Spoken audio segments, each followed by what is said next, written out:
given, because in time it gets better, babe. Oh, you got to keep pushing on, because tomorrow's another day. Hi, welcome to Happy Hour. I'm Cameron Stiehl, and we are here at the Bordello in Oakland. It's been known as the Jack London Club, Mr. Floppy's Flophouse, and the Advantage Point Club. I am super excited today to have a very, very dear friend of mine, Miss Patty Dingle. So welcome to Happy Hour. Thank you. Thanks for having me. So first order of business, very serious. What can I get you to drink? Well, you know, I don't like all that fruity, frothy stuff, so I just want a bullet on the rocks. Can I get a bullet on the rocks for my girl? And I will have a Cosmo, please. Okay. Oh my God. I know, I like the girly stuff, I can't help it. Tell me about you. Let's start with, where'd you grow up? Well, I grew up in a town, Seaside, California, which is down on the Monterey Peninsula. And since no one knows where Seaside's at, I always say, oh, I'm just from Monterey. And then, of course, they think I'm all rich and glamorous. That's not the case. Oh, thank you. Yay, Thank you. Thank you. Thank you. Welcome, enjoy. Cheers. All right, Thank cheers. You. Okay, All right, let tell me see about the how I could family. do Give me that. the family All right, situation. So my mom was married before and had 3 kids. She had 2 boys and a girl. Okay. My dad was married before and had 2 boys, and then they got together and voila. It's like the Brady Bunch, kind of. Kind of, sort of. I assume that you're out to your Yeah, family? totally out. I didn't come out in college, and I went to San Francisco State. How stupid am I? Hold How on. dumb am I? Dial back. Wait, I was a softball player too. You were a softball player in San Francisco and you weren't out? Right. A friend of mine who was out, she was from New York. We went to New York together, and on the plane ride, I wrote letters to every single person in my family. And I basically came out that way. Via letters to your family? Via letters, because I had a different relationship with every single person. So I felt like they really needed something unique and special for me, because I was revealing a part of myself that they didn't know about, right? Right. And then when I got back from New York, I went to my parents' house and I said, Mom, hey, what do you think? She's like, just do what you want. You're an adult, have fun. You know, just don't embarrass me and don't embarrass yourself. One of those things. My mom's Japanese. Okay. And so my mom's first husband was black. My mom's second husband was black. So there was definitely some acceptance of differences even before. then. My dad was really bothered by it. Really? Not because I came out as being gay, but as a black man, he felt like my life was going to be in danger. Okay. People treated him so bad. Keep in mind, he's 92 so like now. The race discrimination. Okay, so Right. he like. So he was part of that civil whole rights kind of, and being in the movement military and- and being treated just like, because you're different, you're not as good as, really a lot of hatred. So he felt like because of me being gay that I would experience that. Didn't you know? I mean, way earlier than that you were gay. It wasn't like this big kind of light bulb aha moment. It was just that, I was who I was, and I was attracted to whoever I was attracted to. Like in high school, my best friend, she's phenomenal, happened to be like one of the cutest girls at school, right? And I'm like thinking, maybe I was attracted to her. Probably. Yeah, probably. And it wasn't until the out girls on the team said, let's go out.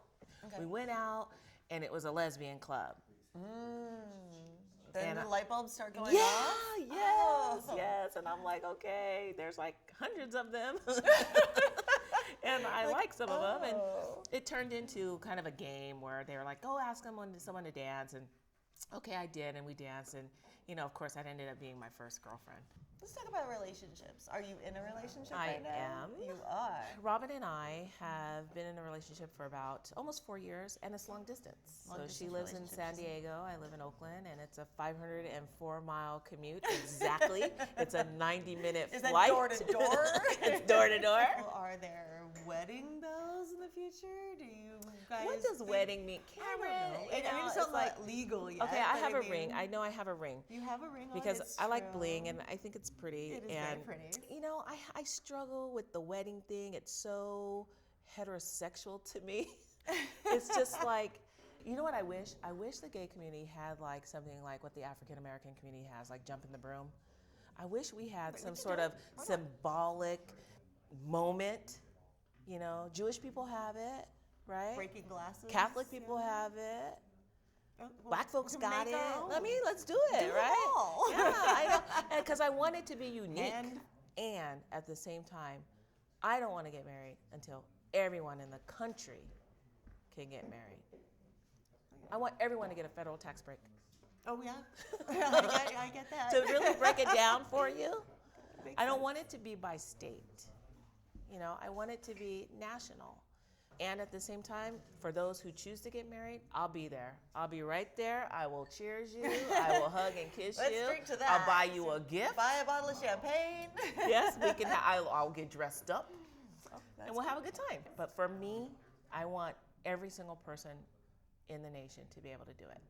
Well, talk about your job for a minute. Your job is to educate people in the corporate world about diversity. Yeah, specifically where I work, it's about, hey, folks, we're all kind of got these unique elements about us that bring a lot of value to the table, right? However, what happens is that there are obstacles that are thrown up in front of us for a lot of different reasons, right? So if I'm a Cal Berkeley grad, the chances of me not liking someone from Stanford is pretty high, right?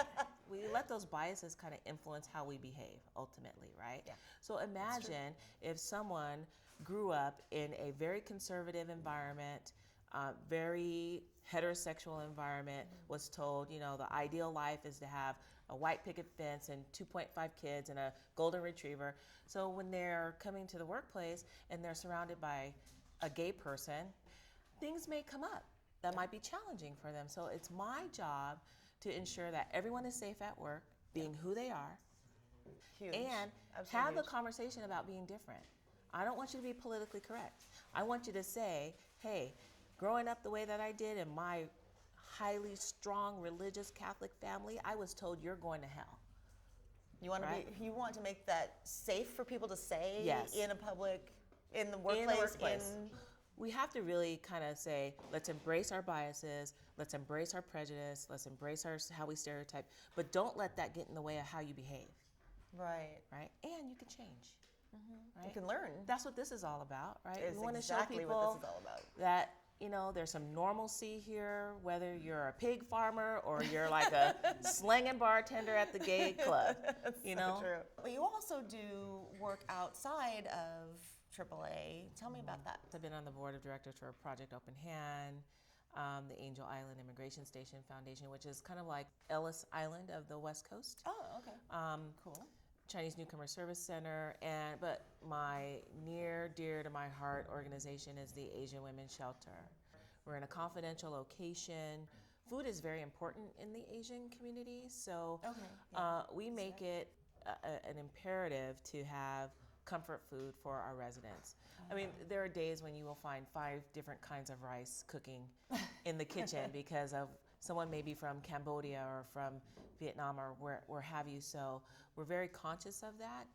And there's a queer services program, and they purposely use the word queer to kind of almost like reestablishing that name as a powerful name for the community. So taking it away from the derogatory. Yes, exactly, and notation, making it or powerful and connotation. empowering and things like that. Okay. So, and there's a lot of domestic violence in the queer community. Really? Yes, as sad as it may be, I feel good that there are services for that. Yeah, Can you imagine definitely. if someone doesn't have anywhere to go, or if they're in a same-sex relationship and it's abusive, and they go to a shelter or an organization that's not accepting of them? Right. It's That'd really make it horrible. even worse. Right. So I'm very proud of that work. So that's where great. my heart is. Who inspires you? You know, my mom, my whole life. My mom was a practicing Buddhist. Yeah, it's a philosophy of how you should live your life, right? Be loving and kind. I love the expression, be like bamboo, not like bark. You know, be flexible, right? And so, Strong, but strong flexible. but flexible, because it's all about really embracing the path that's been put in front of you, finding the good in everything. And so I really try to live my life like that. The one thing that she told me that I always stick to is she says, Patty, never leave the house with less than $20 in your pocket. And I'm like, Mom, what's up with that? You know, there's ATM machines, I can get cash anywhere. She goes, no. She goes, you never know who's gonna need it. Oh, wow. It's not about me, right? It's about That's helping other really people. interesting. I mean, there's time when you want to crack somebody in the head, yeah, but, That's true. yeah. But at the same time, you have to realize you don't know their circumstance, you don't know where they're coming from, you don't know what they're experiencing. They may only have $5 in their bank account. That's you know, I wish people would just stop stressing out. I agree. I see people running at work, like to the elevator. I'm like, you're at work. Why are you running? There's still another 6 hours left to go. Why are you trying to hurry to get to your desk to check your email? Late for that meeting? It's going to be there. Yeah, it's gonna be So there. that for me, I That's would like true. to see other people just really calm down and value even the breaths that they take in the day. It's really important. So what is your message to, let's just say, like the straight community at large or the world at large? What is that message you want to get out there? For the straight community, it's like just because the gay couple moved in next door to you with their 2 kids doesn't mean that, they're not just as gay as the guy you see in the parade with the chaps on and the leather harness. Because honestly, media, that's how they portray, the gay community for the most part, right? We have to understand that people are different despite, their connections with, sexual orientation or what have you. For those gay couples that move into suburbia with the kids and all that, it's still fight the fight. Don't just write the check. Yeah. Still fight the fight. I need to see you next to me, pounding the pavement. Oh, you put the sticker on your car. Thank you. But you know what? You're driving to your house in Brentwood. You have to have a combination of things that you do in order to make sure that your voice is heard, that it's in the forefront of people's minds. We're not there yet. I think people are assimilating to cultures. I think gay people are assimilating to straight culture a lot. Some gay folks think that we're there, we're cool. Some places we can get married, okay, I'll take that. No, that's not enough. Because you're comfortable doesn't mean everybody else is comfortable. And that honestly irks me a lot.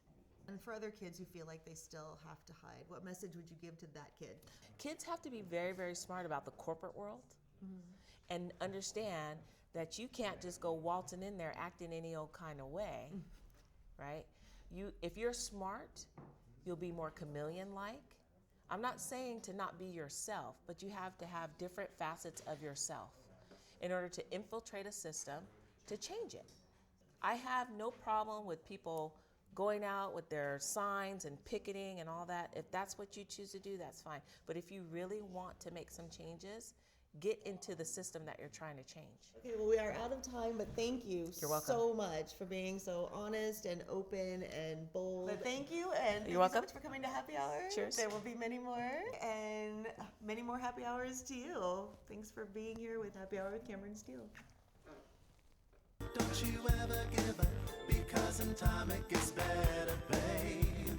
Oh, you got to keep pushing on.